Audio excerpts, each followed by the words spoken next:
In the year 1324, a king set out across the desert with so much gold that entire cities would never recover from his generosity. Prices collapsed, economies trembled, and in the wake of his passing, the world was left richer and yet strangely poorer. This was not a legend born from exaggeration. This was the life of Mansa Musa, the man history remembers as the richest who ever lived. But wealth, like power, is never without consequence. Before we step into his empire of gold and silence, make sure you're subscribed because some stories deserve to be remembered the right way. The desert does not forgive excess. It swallows caravans whole, erases footsteps, and humbles kings. Yet on that fateful journey, the sands parted for Musa.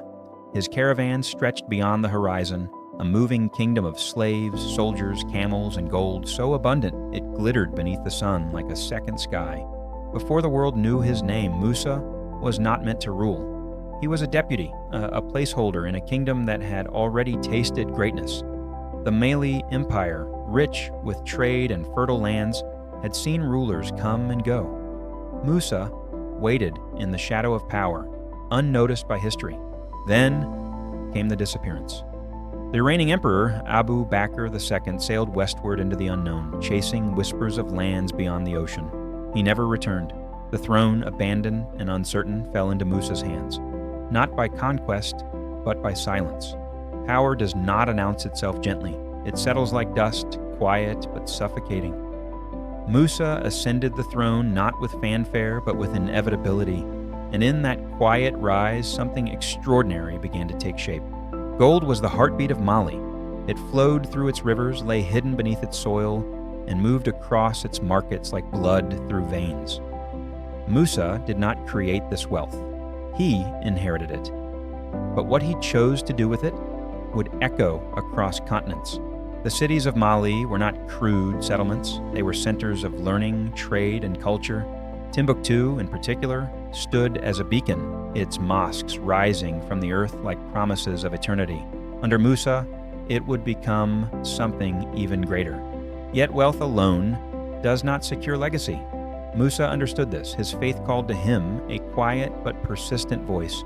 The pilgrimage to Mecca was not just a journey, it was a declaration, a statement to the world that Mali existed, and it was powerful.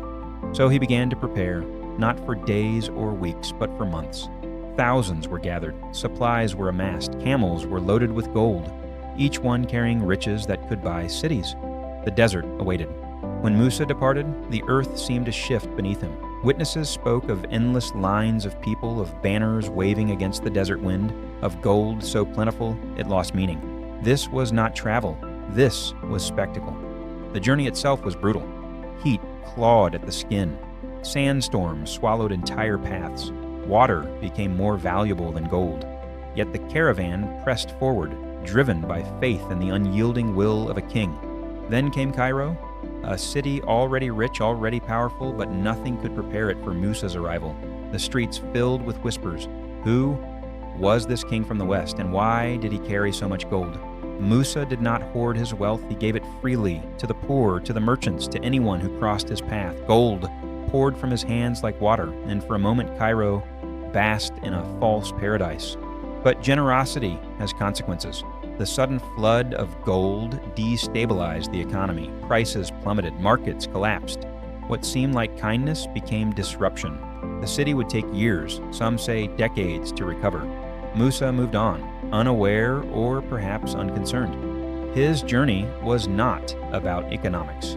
It was about presence, about being seen. And in Mecca, he was more than seen.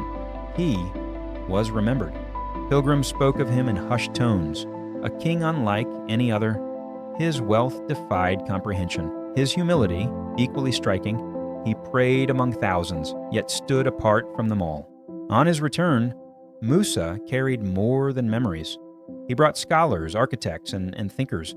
He understood that true wealth was not gold. It was knowledge. Timbuktu began to transform. Mosques rose higher. Schools expanded.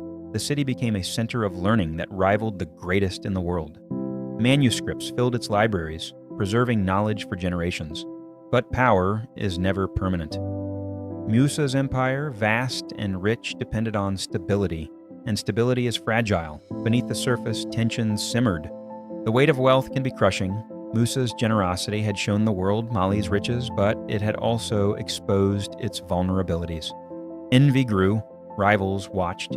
Still, Musa ruled with a steady hand. His reign was marked by growth, by expansion, by a vision that extended beyond his lifetime. He was not just a king. He was a builder of legacy. Yet even kings must face mortality. The man who commanded unimaginable wealth could not command time. His life, like all others, moved toward its end. When Musa died, the empire did not collapse immediately, but something shifted. The force that had held it together, the vision, the will, was gone. Successors struggled to maintain what he had built. Wealth remained, but direction faded. The empire began to fracture, slowly at first, then more rapidly.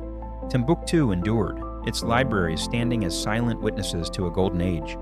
But the empire that had nurtured it was no longer the same. Historians would later try to measure Musa's wealth. They would fail. His riches were beyond calculation, beyond modern comparison.